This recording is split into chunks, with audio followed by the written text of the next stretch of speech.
Hi மக்களே, welcome to my channel. இன்றைக்கி ரொம்ப சிம்பிளான ரொம்ப டேஸ்டான ரோட்டுக்கடை கொத்து புரோட்டா தான் செய்ய போகிறோம். வாங்க இப்போ எப்படி செய்யலான்னு பார்க்கலாம். ஃபஸ்ட்டு புரோட்டா ஒரு ரெண்டு இது எடுத்து நல்லா பிச்சு போட்டு வச்சுருவோம் கொத்து மாட்டை. அப்புறம் அங்கே கடையில் கொடுத்த சால்னா, அப்புறம் தக்காளி 1, வெங்காயம் 1, முட்டை 1, இஞ்சி பூண்டு பேஸ்ட்டு, பச்சை மிளகாய் 2, கருவேப்பிலை. வாங்க இப்போ எப்படி ரொம்ப சிம்பிளாக செய்யலான்னு பார்க்கலாம். ஒரு வடைச்சட்டி வச்சுக்கோங்க. இதில் ஒரு 2 ஸ்பூன் அளவுக்கு எண்ணெய் ஊற்றிருக்கேன். அப்புறம் வெங்காயம் 1, பச்சை மிளகாய் 2, கருவேப்பிலை, இது காரத்துக்கு. இது சேர்த்து நல்லா வதக்கிக்கோங்க. இந்த வெங்காயம் கொஞ்சம் கிறிஸ்பியாகவே இருக்கட்டும், ரொம்ப வதங்க வேணாம். அதுக்கப்புறம் இது வதங்கினோடனே இஞ்சி பூண்டு பேஸ்ட்டு 1 ஸ்பூன் சேர்த்துக்கலாம். இஞ்சி பூண்டு பேஸ்ட்டு 1 ஸ்பூன் சேர்த்துட்டு அதை நல்லா வதக்கிக்கணும். அந்த பச்சை வாழை போன பின்னாடி தக்காளி 1 கட் பண்ணி வச்சுருந்தோன்னு அந்த தக்காளி சேர்த்துக்கணும். தக்காளி சேர்த்து தக்காளி நல்லா மசிகிற அளவுக்கு நல்லா கிளறிக்கணும்.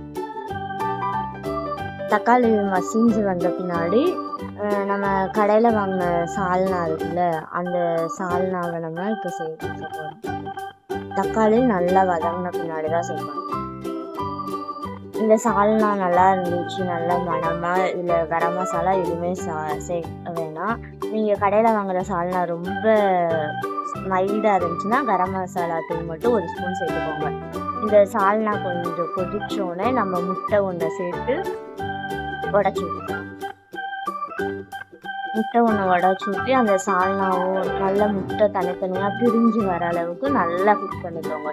நம்ம கடையில் வாங்கின 2 புரோட்டாவை வச்சு தான் அந்த கொத்து புரோட்டாவை இன்றைக்கி செய்யணும்.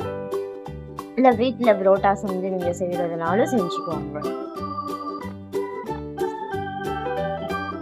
இந்த சால்னாவும் இந்த முட்டையும் நல்லா தனித்தனியாக பிரிஞ்சு வர அளவுக்கு நல்லா கிளறி முடித்தோடனே நம்ம கொத்தி வச்சுருக்கோம்ல புரோட்டா, நல்லா கையிலே குட்டி குட்டியாக பிச்சு வச்சுருக்கேன், அந்த இதை சேர்த்து நல்லா கிளறிக்கலாம். அந்த இது நல்லா தனித்தனியாக வர அளவுக்கு புரோட்டா.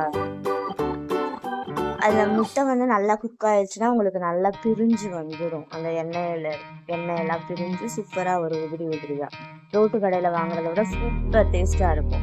நீங்களும் உங்கள் வீட்டில் இதே மாதிரி செஞ்சு பாருங்கள். நம்மளோட சிம்பிளான ரொம்ப டேஸ்டான ரோட்டு கடை புரோட்டா இதோ சூப்பராக தயாராகிடுச்சு. உங்களுக்கு இந்த வீடியோ பிடிச்சிருந்தா நம்ம சேனலை சப்ஸ்கிரைப் பண்ணிக்கோங்க.